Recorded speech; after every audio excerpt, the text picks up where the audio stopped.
Yeah, you definitely got to have different look on it. And I've seen a lot of tools get sold, or clients I'll talk to, CISOs I'll talk to that, hey, we've had this X OT tool for 3 years, 5 years, 7 years. We haven't got one actionable alert. We haven't changed anything because of this visibility. So that's where, we come in and really try to help it make sure they're getting visibility. Most of the time, it's just never got fully deployed, typically. You're listening to Protect It All, where Aaron Crow expands the conversation beyond just OT, delving into the interconnected worlds of IT and OT cybersecurity. Get ready for essential strategies and insights. Here's your host, Aaron Crow. Hey, thank y'all for joining me on another episode of Protect It All podcast. I'm super excited today. Patrick is joining me. If you have been in OT, you've been around the industry, you probably know this man and just all the things that he does, GuidePoint does, etc. So thank you very much, Patrick, for joining me today, taking the time. And why don't you introduce yourself for anybody that doesn't know who you are and a little bit about your history and how you got here and all the fun we have in OT. Yeah, for sure. Yeah, appreciate you having me, Aaron. Yeah, I definitely enjoy your podcast and see a lot of other familiar faces on it as well. So yeah, glad to be here. So name's Patrick Gillespie. If you can't tell by the accent, I live in Arkansas. I've been here about 15, 16 years. I've been at GuidePoint for the last 3.5 years. So I am the OT practice director at GuidePoint. So if you're not familiar with GuidePoint, we're essentially a VAR. We resell cybersecurity only products, and my team of OT engineers are hyper-focused on securing OT environments and IoT. IoT devices are everywhere too. So we definitely are heavily focused on OT and helping our clients, who are typically CISOs, understand what they can even do in OT.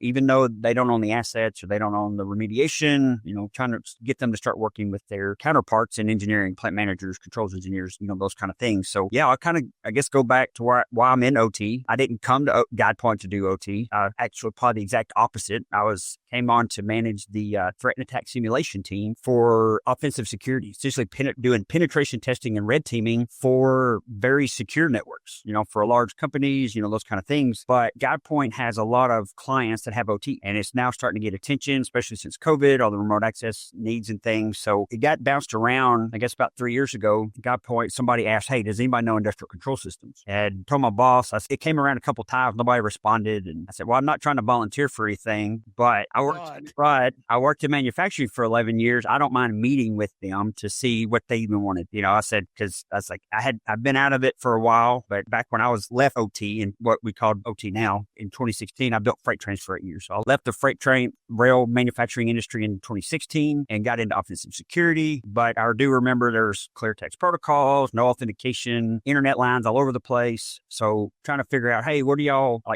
want to accomplish in this environment? So just started meeting with them. We just kept getting asked more to where we just started building out OT services under that TAS team. So again, kept growing and growing. 2 summers ago, the GuidePoint partners asked me if I would consider building out a nationwide practice for operational technology. And since then, we've been doing that. I don't do any real work anymore, of course. All my engineers do all that. I say I'm just a pretty face for OT. I'm either on Zoom or on the road. Enjoyed hanging out with you in Vegas at Black Hat and seeing a lot of the community there. But yeah, so now we do the whole gamut. Everything that GuidePoint's done for 15 years in IT, we're now have built that in OT, essentially. But we also know that there are IT devices in OT, whether that's an HMI or historian. You got switches and routers and firewalls. So essentially, we've built joint services with all the firewall experts of GuidePoint, the network architecture, the identity team, the pen testing team. So we do a lot of OT pen testing, OT incident response, those kind of things. So, trying to help our clients, get started in OT security and kind of mature that program, right? And then also, since we've started this practice, GuidePoint has joined the OT Cyber Coalition in DC. So I represent GuidePoint there. It's pretty cool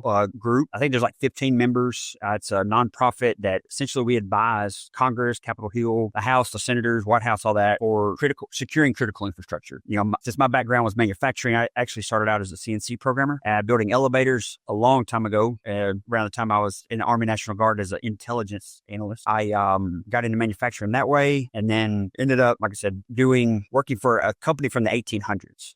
Trains have been built, I think, since around 1812 was like the first locomotive, somewhere around there. So a little bit before the internet, of course. So the culture of a company from the 1800s was poor for IT IT, much less for security. There was no appetite for security whatsoever. So I was responsible for building the infrastructure for automated facilities to build parts for trains. And then, of course, the freight trains themselves and the systems that supported all of that. And then all the repair facilities. So again, my career, wanted to go more cyber. So I went offensive security. So I didn't touch OT from 2016 till 2022 and now love it. We didn't have cool tools 20 years ago. I had Wireshark and PRTG. And I was actually talking to somebody the other day that they still use PRTG. And so yeah, it was, it's the only way I could get any kind of visibility on the WAN side, WAN links. And so yeah, I wish we'd have had all these cool tools 20 years ago for sure. I might not have left manufacturing, but it would have been a little more fun during incidents instead of watching Wireshark for 2 hours. So that's I know that was a very long intro of that trip, kind of how I got into OT and why I'm doing what I'm doing. I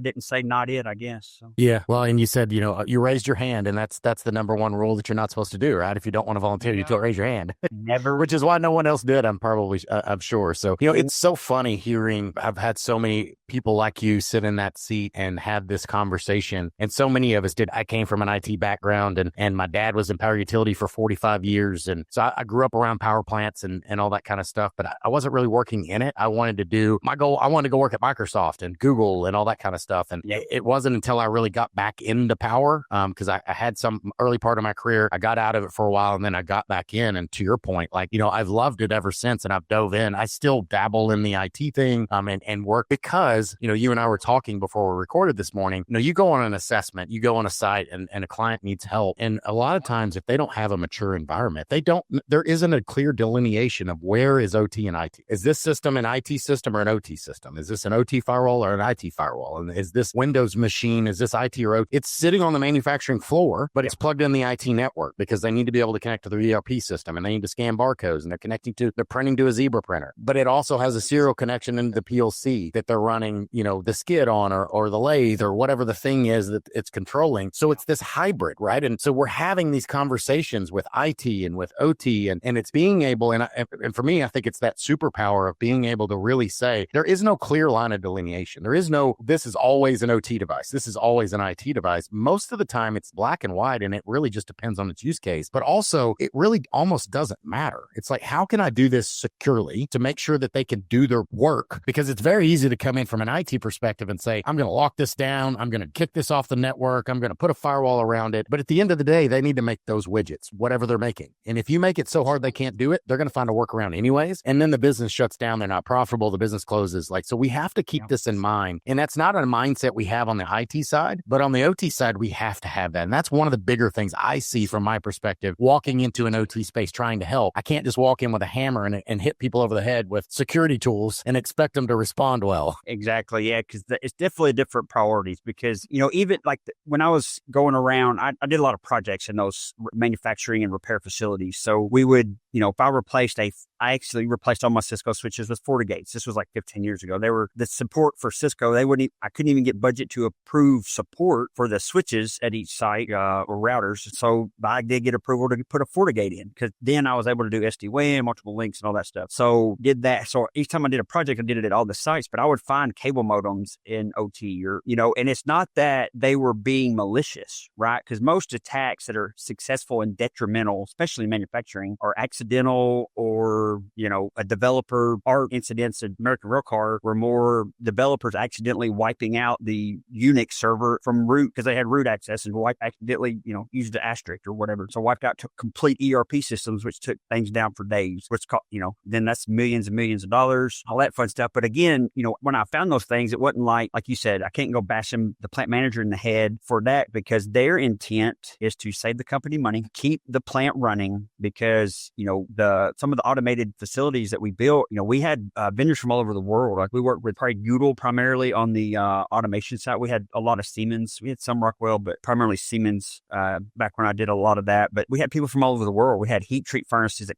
built from Canada. We had huge Fords that built out, the double axle for trains, and that came from Austria. So when they're doing these things, plugging an internet connection into a PLC cabinet to a device that has a port that does not require authentication, has no no encryption. So now literally clear text protocols, no authentication, public IP. So like, for security, that's worst of the worst of the worst, right? But for them, it's now they don't have to wait for somebody to fly for 2 days to come fix something. They're keeping the business running. They're saving money. They're increasing profitability. So again, it's not like they're doing, yes, from a security perspective, that's bad, but their behavior was not ill intent whatsoever. So yeah, you definitely got to have a different look on it. And I've seen a lot of tools get sold, or clients I'll talk to, CISOs I'll talk to that, hey, we've had this X OT tool for 3 years, 5 years, 7 years. We haven't got one actionable alert. We haven't changed anything because of this visibility. So that's where, we come in and really try to help it make sure they're getting visibility. Most of the time it's just never got fully deployed typically. And then showing them how to use it, all that fun stuff. Yeah, definitely. But yeah, definitely great point on that, because it's definitely all about availability, because, it could be the most secure business in the world, but if the power shuts off for a week, it doesn't matter, Nope, it doesn't. So I've had this conversation so many times. I know it sounds like a broken record for anybody that's listening to this podcast. Like, these are problems that we have in OT, and it's not going, like, we're not going to wave a magic wand and replace all of the equipment in an OT manufacturing facility or power plant or something like that and be on the bleeding edge. And honestly, that would probably make things less reliable. Like, how many times do we, patch a Windows machine in at blue screen of death, right? We don't want that in an OT environment. We'd rather just leave it over in the corner and don't look at it and protect around it instead of having to patch it. Like, patching is just not something you want to do. So how are you having these conversations? How have you been successful and kind of flipping that script in the conversation that you're having with these CISOs and how they look at risk differently in OT and IT? Yeah, it really just depends on the location. So working with companies, and I met with a company in Dallas this week that was, I think, sounded like the 1850s. It was not even manufacturing, but again, so they have a lot of very old facilities, but they also have new facilities. You have new data centers being built, new automated distribution facilities with robots and self-driven forklifts. And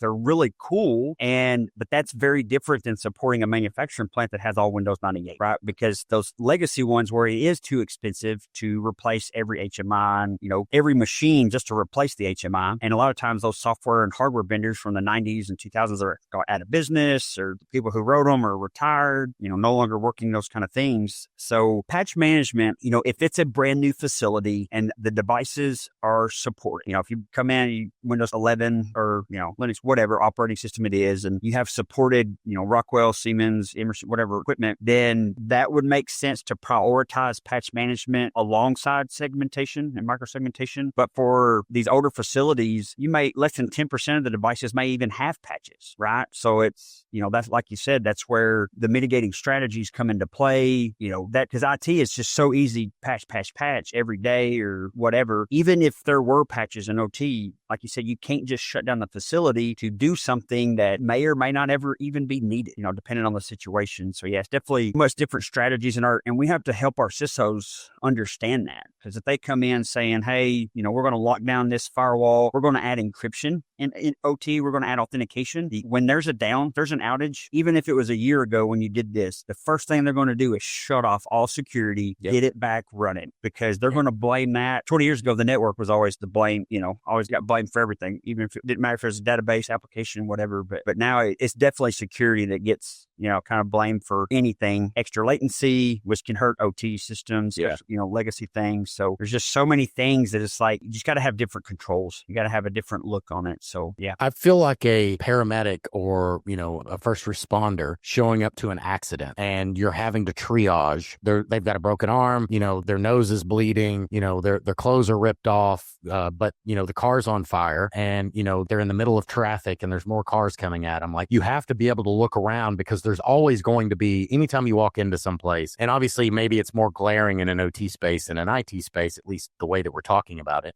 But there's always going to be things that you can find, but it's about, not fear selling and not, the sky's not falling. Sometimes it is, sometimes the sky's falling, but sometimes it's just a matter of, okay, calm down, deep breath. You're here. You've been running this way for 10 years, 20 years, 30 years, 40 years. So, just because we see it today, it was there yesterday and you were fine, right? So let's figure out a plan and let's prioritize and say, if I have 5 minutes to spend on something, this is what you should focus on. And then after you get that thing done, then this is the next thing. And then this is the next thing. Because you can't boil the ocean. You're not going to solve all the problems overnight. Like, prioritize the things in order. And that prioritization, I think, is the biggest difference between IT and OT of where I focus my time and energy. Exactly. Because if the sky is burning, if fire falling from the sky and there is an incident and OT is shut down, if the power facility is not distributing power, the wastewater treatment facility is not cleaning water, if the nuclear facility core is going unstable, you get OT operational. You unplug any internet connections, you let ransomware run inside, you let any malware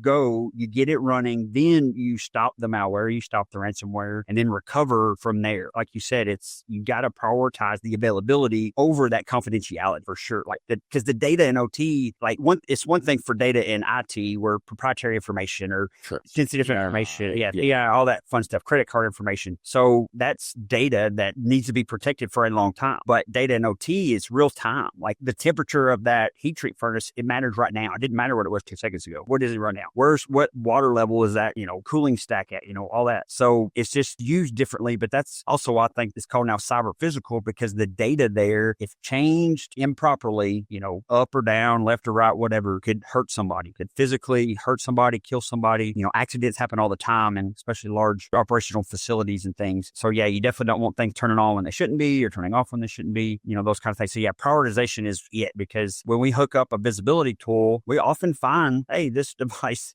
has this virus, but it's like you said, it's probably been there for 10 years, or unpatched firewall for 10, whatever, there's just, because see behind me, a lot of my background be a manufacturer, some of that PLC equipment, very old, like SLC 500, and we got Windows 98 back there because we have a lot of clients still running Windows 98. So yeah, it's very much a different strategy. But like you said, when you get to the REC or the OT environment, I want to equip my team, my engineers or, paramedics in that situation, to go in and be able to quickly assess the damage and then have the tools in their kit, flyaway kit, assessment kit, whatever you want to call it, and have an array of tools that no matter what they see, they have it. They don't have to ask for an internet connection to the cloud. It's all there on-prem. They can help resolve if there's malware running around, or provide that visibility, or, start integrating things. Because there's a lot of great data, even sometimes about OT in a lot of the IT systems, like a CMDB, for example, or, things that somebody had to purchase these things and they may be in the purchasing system. So thankfully, a lot of the OT tools now have integrations with these tools to help pull a lot of that asset data and start doing traditional things like asset management, and kind of, because it's hard to secure. If you don't know it's there, you can't secure it properly, Right. Yeah. I mean, many times when I'm walking into these places, all the way back to, I was CTO of Industrial Defender, and we talked about that stuff, working at EY, working at all these places, even when I was an asset owner at a power utility, right? That was one of the main things that we focused on, was I have to understand what's in my network, and then I can start defending it, right? It's hard to defend what I don't know is there. I know about these things, but what about the stuff that is over in the corner that nobody told me about, right? And those are, a chain's only strong as its weakest link. We're throwing out all sorts of puns today, right? But it's so true. Like, if I have protections, and that doesn't mean that I have to remove the Windows 98 thing. It just means I need to know about it, so I know what vulnerabilities it has, so that I can protect it. And that doesn't mean patching. You can't patch Windows 98, but I could put it in a segmented environment. I can put firewall rules on, and I can make sure that, I disable USB ports and things like that make it risky. I can reduce that risk. It's never zero, but I can reduce it. I know I'm not going to plug that Windows 98 machine into the internet. Like, that's a definite no. Well, you can, You can. I don't recommend it, though. You don't want to. Exactly. So but again, like, to me, this stuff's fun. Like, it's, you're dealing with retro. So GuidePoint has a lot of crazy smart people, and we're cybersecurity only, like 1,100 employees. And when I go to a GuidePoint conference or any other conference where GuidePoint's at, a lot of times it's the huge thing right now is AI. Do we use AI for our business? Do we block all the AI? Do we, does AI protect our AI and defend our other AI? And then I jump in and it's like, we're going to go a little retro here. And, I'm not going to talk about AI. So, it's just, I don't know. I don't know if I'm, definitely older now than, all the younger folks, but more traditional command line and pre-cloud services, definitely traditional Active Directory, Windows servers all over the place. And got a couple rack servers back there too. But yes, so that's kind of how we help a lot of the CISOs, is just understanding how to talk with the asset owners. And we have to keep it simple. When we started building this out, 2 or 3 years ago, we used a lot of things like 62443, Cisco Plant Wireless Converged Ethernet, and all the the guidance that all the different government agencies put out. FDA, Food and Drug Administration, puts out cyber guidance for medical devices. EPA, water, wastewater. NERC for power. You got TSA for and FAA for air, TSA for rail. Cruise ships are in their own international waters, are a whole different beast. But so we made it so complex. Like it was so much information that like it was 100+ pages per site for these assessments. You hand that to a CISO who doesn't own any of the assets remediation. You hand that to a plant manager. It's like, here you go. This is all the things you need to do. Go find your priorities. It's nothing happened. Like nothing. Like we would then meet with the clients a few months later. It's like, hey, how's it going? It's like, well, we never did anything. It's just, we don't know where to start. So we dumbed it down. I don't say dumb it down. We simplified it to essentially the SANS 5 critical controls for industrial control systems. So we've grouped our vendor partners, our OT and IoT vendor partners into the 4 of the categories that you need technologies for. And we grouped all of our services into each of the 5 categories. So now when we do an assessment, we give them a crawl, walk, run roadmap based on those 5 controls. So if you don't have an OT asset inventory, a lot of times CISO doesn't, especially a full one for hardware, software, you're not even crawling, right? To crawl, we're going to build you an OT asset inventory. Then you can do your policies and procedures and asset management and, so on and so forth. Do you even have an OT specific hour plan? Because if not, if you put in a visibility tool, doesn't matter which one it is, you're monitoring the span traffic, the SOC gets an alert that it's on an OT subnet. It could be a Windows box. It might be Windows XP. Even if it's Windows 11, that SOC person or whoever's responding to that incident cannot SSH to the OT switch and shut that port off. Even if it's a modern IT OS inside OT, your playbook has to be different. Again, we're talking about physical safety here. That trumps everything else from data. And if you don't have those separate playbooks, you're going to have outages, right? So again, our plan, like you already, brought up, like defensible architecture, it's got to be heavy microsegmentation. And I also include OT secure remote access in defensible architecture because of the quickest way to reduce so much risk is by treating your IT network like it's the freaking internet. If you're in OT, you want to treat IT. I know they zero trust. We'll throw that one out there too, but you don't want to trust anything coming from IT. So, but you can't just shut all that off. You have to have visibility and know what's communicating, what should be communicating. Is that business critical?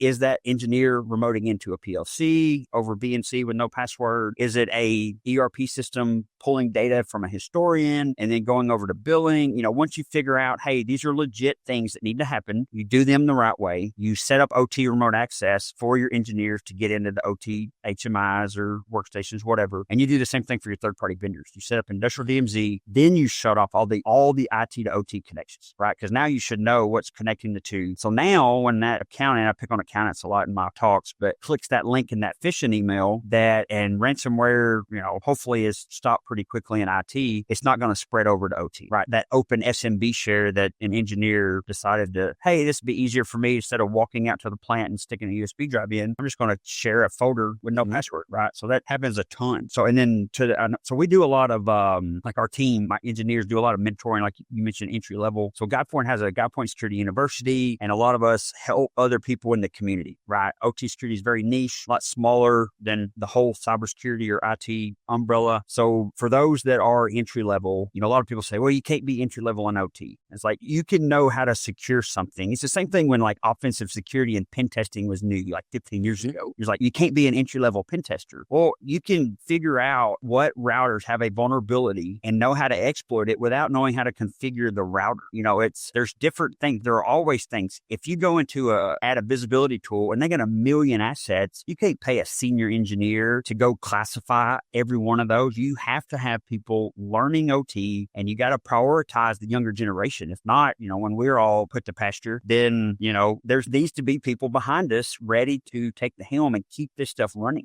So from an entry level perspective, if you're entry level, I know entry level means, let's say you're inexperienced doing OT. You've never done OT security. You may have been in IT for 10 years. You may have been in the military the last 10 years. Doesn't matter. You may have just graduated college. So if you're doing IT, help desk, network admin, system admin, cloud, whatever, if I talk to the people who are running OT, don't do what I did when I started. So I learned a bit the hard way on that OT is sensitive to things like port scanning. So when I did the first OSCP course, this was in Backtrack Linux. If anybody remembers that, this is before Kali Linux. Before Kali, yeah. So I did it with Backtrack like Linux, and OpenBOSS was kind of the tool to use then. So of course I had my IT computer on the IT network, and I also managed the physically separated it was just a plant network. It was just 102.168.1. Everything was on that. And then of course it was like a /16, and they just kept adding more stuff to it. But so of course I plugged a second NIC into that network. So now I got to dual home NIC. Hey, I can play with this older stuff. So I run OpenBOSS on the OT network.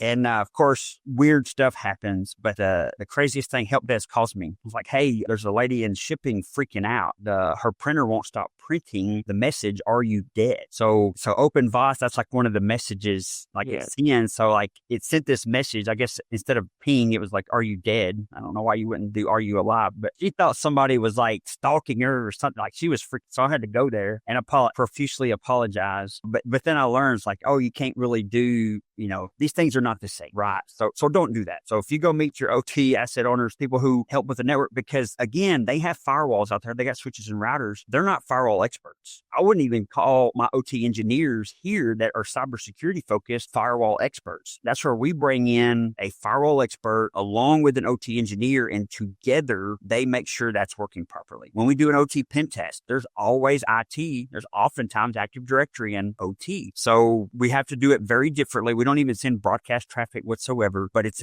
somebody from TAS or it's like Simulation who's an Active Directory expert and all their misconfigurations and weaknesses. There's somebody with Windows privilege escalation expertise, because nobody can know all of this. It has to take both sides working together to have a valuable pen test. And I don't even recommend our CISOs do an OT pen test until they have an inventory, visibility, because I can tell you 10 findings right now without charging you a dime that you have in OT. So it's like, but a lot of times that's what it takes to get leadership buy-in, is a tabletop exercise, a pen test, whatever. So we'll start getting to know the people who run your OT assets just to start learning terminology. And there's great training now. Like Mike Holcomb, his whole great YouTube training, his UTILSEC channel on YouTube. There's, CompTIA is putting out, I think, I don't even know what they're calling it, industrial controls, OT, whatever, plus, whatever they're calling it. And then, of course, SANS. I know SANS is expensive, but there's a ton of great training out there. But continue to, improve your IT security skills while also learning OT, because I think the career growth is going to be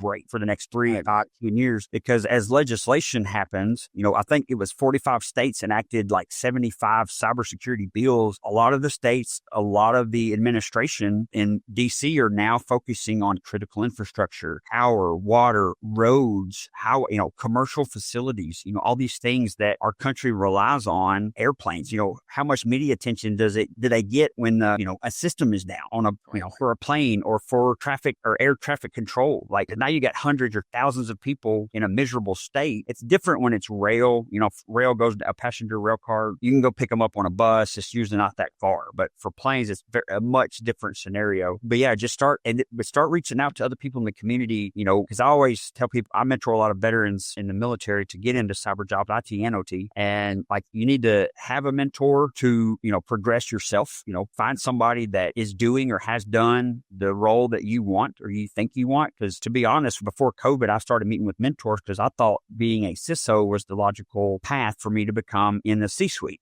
So when I started meeting with CISOs, I was like, I don't want to do that. So one of them suggested start mentoring veterans to get into cyber from a technical perspective. So I started doing that with several of the veteran mentoring platforms. And like, that's really when my career really took off from a leadership perspective, is helping other people, but, have a mentor, but also be a mentor. There's always somebody behind you as well. Even if you just finished college, you got 4 years of college students behind you. If you've been help desk or SOC for a year, you got people who've never done that. So be open to helping others and, be kind, of course, because not everybody's going to know as much as you, but, on where you're at. So, I know a lot of times in cybersecurity, it can be pretty, hard to ask questions because you feel like you're dumb, but yeah, definitely need to, ask questions to learn. So yeah, put the ego down, be willing to ask the questions. I also think that's one of the big things with OT to double click on that you talk about there. There's a lot of things. And so I've been doing this since 2010 when I started building teams in power utility, and I had, a team of OT people, and my team, I had 6 employees and another 10 contractors that worked for me or something like that. I don't remember the exact numbers, but around those numbers. We supported 45 power plants across the state of Texas, including mines, that associated mines, and, other stuff that kind of went with that. But the main thing was, the actual power generation. We had some overlap into the substations, but substations were kind of ring fenced off with Encore in the state of Texas, and they weren't really my responsibility. But with all of that, again, especially back then, there was no such thing as OT. We didn't even have that term yet. Like we did, it was controls and automation and INC and PNC, protection and control, instrumentation and control, DCS, like all that type of stuff. But I needed a team of people that had cyber skill sets, but I also needed people that had the understanding of the systems. So I would bring in people that had never been in a power plant, that never even heard of OT. They'd been in law firms and, data centers and places like that, but they had networking capabilities. But then I would get one of the guys that worked for me had been a control engineer at a power plant for 30 years at this company, right? So I brought him out of the INC group into my group because it was amazing how much putting him with an IT, backgrounded person and how much they could understand and find a solution, because the IT guy's like, oh, well, we'll just patch it. Oh, well, we'll just reboot it.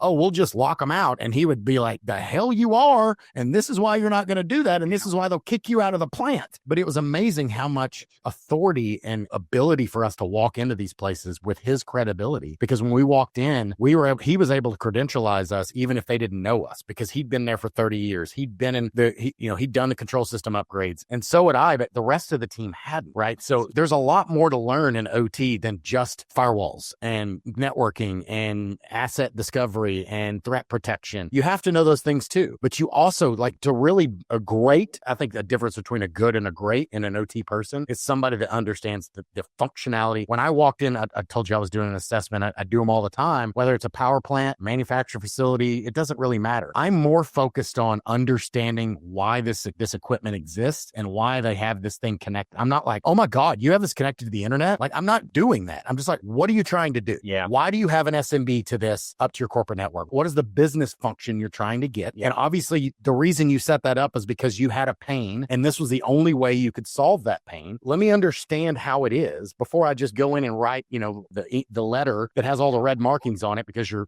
essay was awful, right? It's the 100-page report you talked about. That doesn't help anyone. Yeah. It's better to come back and say, hey, here's a better way that you can do that. Not that you can't do it. Not that the answer is to patch and upgrade and, have Fort Knox around the thing. That's not reasonable. What is a better way that they can do this? But you have to be able to listen to what the operator, what the engineer, what the plant manager is telling you, understand the business process, and then come up with a compromise, a better solution that helps improve security, but it also keeps them able to do their job. Because if you make it so secure they can't do their job, to your point, they're just going to unplug it as soon as you leave and go back to the way they were doing it before, because they have to do their job. Exactly. Yeah. And to the IT folks and, traditional IT and security folks, a lot of times it's easy to think of your business as a technology business. So like even when, I was in IT doing railcar, like nobody in our IT department made a dime for that business. We were supporting the people that were making the trains and making money. So if it comes down to, the CISO telling the CEO, oh, you got all these SMB shares, we need to shut them off, to the plant manager who's making millions for the thing, who's going to win? It's like, it's going to be that plant manager every time.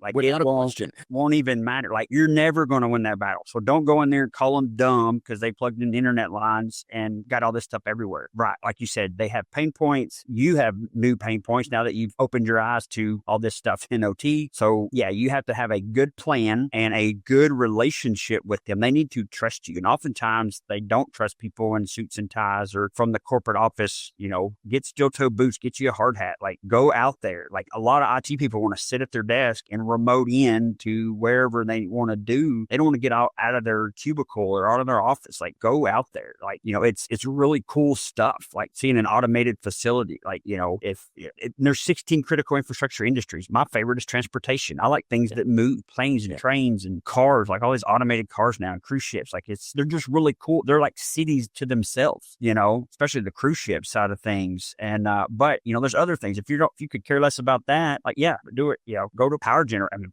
electricity is cool too. Just don't touch it. So there's a lot of really awesome things. Our mining, we have a lot of mining class. I love our mining class. Like mines are cool. Like, and they're not even listed as one of the, they're more like split manufacturing building split, several different critical infrastructure industries, and they're thousands of feet below the ground, which is crazy to me. So very much safety, it doesn't take much at all to create a very hazardous situation down in a mine. So yeah, it's good stuff. Yeah. So if you're interested in getting into OT, like these are great things to think about. Or if you're already in OT, if you're the CISO that's newly responsible, or you find yourself in a place you don't know where to begin, like it's very easy to and I've been the consultant that's done that, right? And it sounds like you have too, Patrick, where we beat them over the head with 100 pages of evidence of how smart we are and how bad they've done their job. And that doesn't help anyone, right?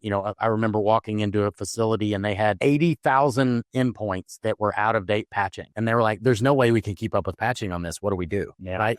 So just saying that you have to patch all this stuff, it's impossible. Yeah. Impossible. So how can I prioritize that? Right. And that's the conversation we need to have. And you walk into, you have this conversation with your IT people, that you have, Windows 98 and you're never patching, and you have SMB and, you have remote access and like all of these problems, their heads explode because they can't imagine doing that in an IT world. And they're right. But the flip side of that, Sun Tzu Art of War, use your weaknesses and strengths as weaknesses, right? Things don't change very often in OT world. So if you do it correctly, if you can monitor, you add monitoring, you have an asset inventory, you begin monitoring your environment, you should be able to notice differences. These devices don't just randomly talk to things. They talk to the HMI talks to the PLC and usually nothing else. And if it starts trying to talk to something else, that should be a red flag, because it's not like it just randomly, it's not trying to go to the internet. It's not connecting to Starbucks Wi-Fi. Nobody's installing anything on it. And anytime those things happen, it should be an obvious red flag that says, hey, something's going on. Look over here. So that's the way that you can start protecting these environments, is you just have to look at it from a different mindset than you do on the IT. You're using the same tool sets. You just look at it from a different lens, understanding that I can't just go change everything. But that also means that,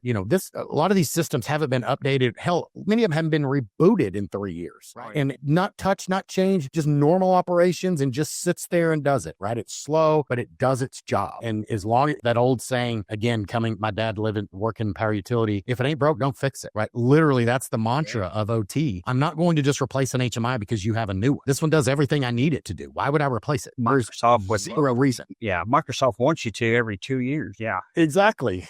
Yeah. But you don't have to. Like, there's so many ways around that. And there's so much value to understanding, because at the end of the day, there's so much equipment in OT. There's so much out there that we have to be able to protect it, and know when you walk in, you're going to find old stuff, and you're going to find things that are crazy. You can't imagine, things directly to the internet, any rules, direct access, no passwords, or if there is a password, it's literally written on the desk or on the monitor, all that type of stuff. But that's okay. It's not okay. And it's okay at the same time. Definitely something we need to continue to improve, but having conversations like this and helping you understand those things, when you walk into these places, you're looking at it from how can I solve this problem in a way that the OT team, the plant manager, the operations guys would be on board with. Because if you can get their buy-in, and the other piece to this really quick, and I want to get your feedback on this, is if you know that going in, and you know that the plant manager, they own the budget, they own rights. And a lot of times I hear, well, we don't have budget in IT, they won't approve anything. If you can find something that makes the plant manager or the operations people's jobs better, it makes the environment more reliable or easier to troubleshoot or easier to onboard or whatever those things are. If you can make their lives easier, they have the budget. Yeah. And then they'll pay for it. And you get to have segmentation. You get to have secure remote access. You have to sell it as a value to them as an ROI, because if it's just cyber, nobody wants cyber. Nobody wants a firewall. They just want the outcome.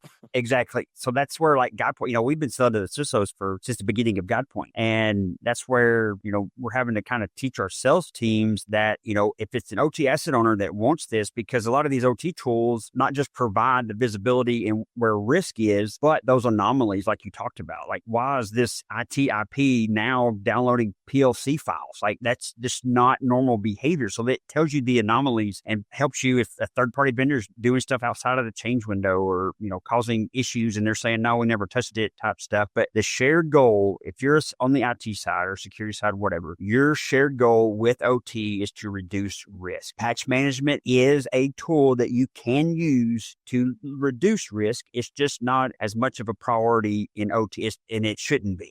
Again, you have other tools you can use. You just got to, learn what those are. What's the craziest thing that you've seen, or the thing that surprised you the most when you walked into one of these places and saw something, way it was configured, or a perspective of someone, whether it's IT or OT? Anything come to mind?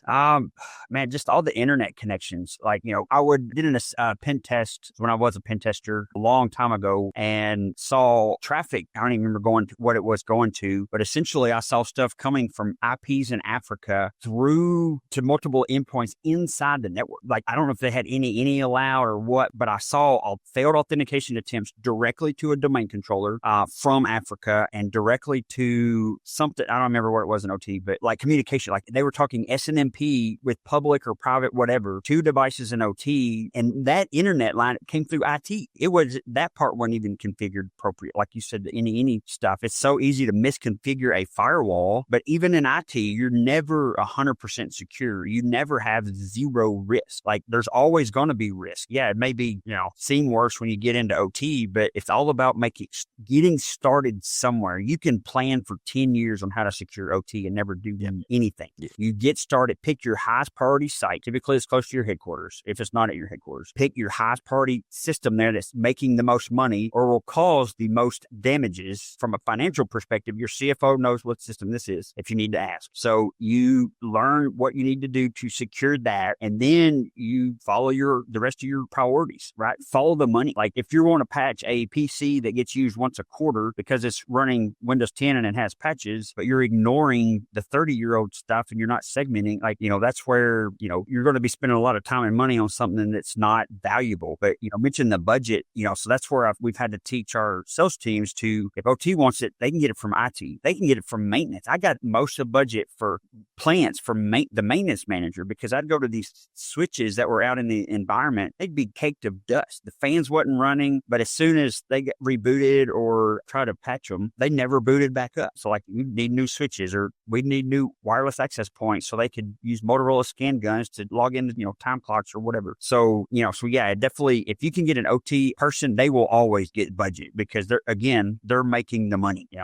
It's not like, being CISO and I don't even remember what accountants call like IT and security teams, but they're definitely not like revenue generating, functions at all. So no, usually cyber is a cost center, not also, you add. Yeah.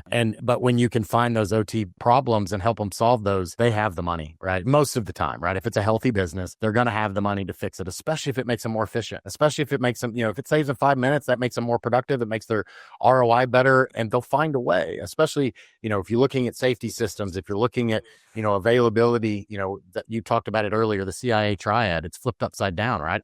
Availability is key. Nobody cares about confidentiality because there's no confidential information in it for the most part. In most scenarios, obviously that's something, the secret recipe of Coca-Cola is secret, right? But most places at a power plant, the steam temperature coming out of the boiler doesn't really matter, right? Exactly. It doesn't matter. It's the same at every steam turbine everywhere. So it doesn't matter. So Awesome, man. So I always ask this question to everybody. I kind of tee it up to everybody, but next 5 to 10 years, what's one thing you see come up over the horizon that may be concerning and maybe one thing that's exciting that from your perspective? Concerning is just probably just continue to get awareness. Like it seems like there's a ton more awareness in the last 5 years, and especially my Stuxnet was like 15 years ago now. So like concerning to me is, are we ever going to get heavy investment in securing OT? Right? Are businesses going to realize, hey, a lot of private industries own critical infrastructure? So that's definitely a concern. And another concern is CISA and NIST, all these controls put out great things, but they don't always apply to OT, or not all of them. There's always pieces that apply to OT, but like secure by design, for example, that if they wanted clients to buy or get their manufacturers to add security, add encryption, add authentication, like basic things. But even if you could get Rockwell, Emerson, Delta V, Johnson Controls, all of them to 100% have secure devices, there's still going to be vulnerable firmware. There's going to be vulnerabilities, but you have 20, 30, 40 years of legacy risk behind you. Like you can't just, move forward and then, hope, there's nothing behind you. Right. So yeah, it's great to do these, great things but that really never happened. I think now it's secure by something else. I don't even remember what it is now, but I just talked about this the other day. It's the International Lab, CIE, Cyber Informed Engineering. Yeah. So there's so many things like that like the government is great about planning these things and creating these things and research, Monitor and Idaho National, all these labs like do these great things, and then it never really gets picked up by industry, so those are concerns. Great things is there's a lot of interest in people wanting to get into OT security. Like, we see, so I had a couple of senior level jobs I posted a few weeks ago, and over about 3 or 4 days, we had about 110 people apply. I think we interviewed like 5, maybe, because a lot of them were not really OT or more GRC, whatever. And we were needing more engineering folks. But then I posted an OT security analyst role, like more entry level somebody, but I hire people that are prior electricians, prior mechanical engineers, prior military. So it's entry level in that they don't have OT experience, or that maybe they don't even know network architecture or security. That's what we want to teach them, is those things. 1,100 people applied first day. So it's like, dang. So I had no idea. So if you follow me on LinkedIn and I didn't reply to your message, I got 1,000 messages that day in connection requests. So I used to be good at replying on LinkedIn, but that's overwhelming. It's very overwhelming. It's like, man, I think it's like maybe, I get some sleep every night, but I'd have to sacrifice what I did get if I started on that. So yeah, there seems to be a very heavy interest in, because if there wasn't that, nobody would want to go secure this. And then when the people who are running it retire or pass away, sadly, like there's nobody to run it, So then that's where like industries or, nations start crumbling, is for the infrastructure. Like Rome had some great things, and things just fall apart, Yeah, we have to continue to maintain them. That's so very true. So how do people find out more? Obviously follow you on LinkedIn if maybe they've got a job coming up and wanting to get into OT, reach out to you. It sounds like if you're a veteran and you're looking to get in the space, definitely reach out. Patrick has some connections there. That definitely, one of the things I love about the OT space is, technically Patrick and I are competitors. I'm a OT cybersecurity consultant. He's an OT cybersecurity consultant. I don't care. I see there's more than enough needs in this industry that needs good people, needs good companies that have ethics and integrity and capabilities. And I don't see us as truly competitors. Yes, if we're going on the same proposal, sure, we're a competitor. The rest of the time, we just happen to be in the same industry. And what I love about this industry is it's a very small niche industry, and there's a lot of really amazing people in it, right? And there's a lot of people that are willing to answer those questions and mentor and help and advise and guide. It's why I love doing it. It's why I do the podcast, why I enjoy having conversations like this today with you, Patrick. So thank you so much for your time. How can people reach out, find more, anything you want them to know about with GuidePoint or yourself? Yeah. LinkedIn, definitely the best, or, reach out to others on my team. And then GuidePointSecurity.com, of course, for our company. But GuidePoint also has a university, GPSU. So if you're active duty military, you're looking at SkillBridge, you can Google GuidePoint Security GPSU, GuidePointSecurity.com/GPSU. Learn more about SkillBridge. It's a great way to transitioning from the military to civilian life is very hard. Don't do it alone. And I do a lot of the things I do to prevent or try to help prevent veteran suicide. But sorry to end this on a kind of a downer, but the highest risk of veteran suicide is the first 60 days when you get out of the military. So whether you're transitioning from careers, even if it's not the military, like don't do it alone. Like if you apply for 100 jobs and you don't get one phone call, like that's like, it's demeaning. Like it's painful to go through that. So have mentors. Don't be afraid to ask a mentor for help, review a resume, be a reference, don't do it alone. And then, so reach out to GPSU. And then also if you're in college or recently college grad, we have paid internships. Like I have a paid intern starting next week. Actually, 2. I got 2 OT security interns starting Tuesday. So that want to do OT, prior military, one's prior college, one's prior military. So, kind of grow up that force, people that know how to do this, Yeah. So. Absolutely. That's awesome, man. I appreciate you doing that. I've got a big heart for veterans and definitely want to pay that back. One of my best friends, gunnery sergeant in the Marine Corps, and he does very similar things in data center industry. So there's a lot of great organizations. There's a company here called Overwatch that does data center manufacturing and works in that industry, and they do similar types of things. So there's a lot of skills bridge type environments to get into. And, the state of Texas expected to increase the capacity of generation by 50% by 2030. So it's a huge growth in a very short, it's 2025, halfway through 2025. So there's 7.5 years to spin up more than 50% capacity than what we currently have. So that means a lot of generation being created. And most of that is because of all the data centers that are coming in, because of AI, because of, all of the cloud and all the things that are coming. So thank you so much for your time, Patrick. Thank you for giving back and all that GuidePoint does. And if there's anything I can do for you, brother, just don't hesitate to reach out. I appreciate your time, sir. Yeah, thanks, brother. Yeah, it's great to be here. Thanks for joining us on Protect It All, where we explore the crossroads of IT and OT cybersecurity. Remember to subscribe wherever you get your podcasts to stay ahead in this ever-evolving field. Until next time.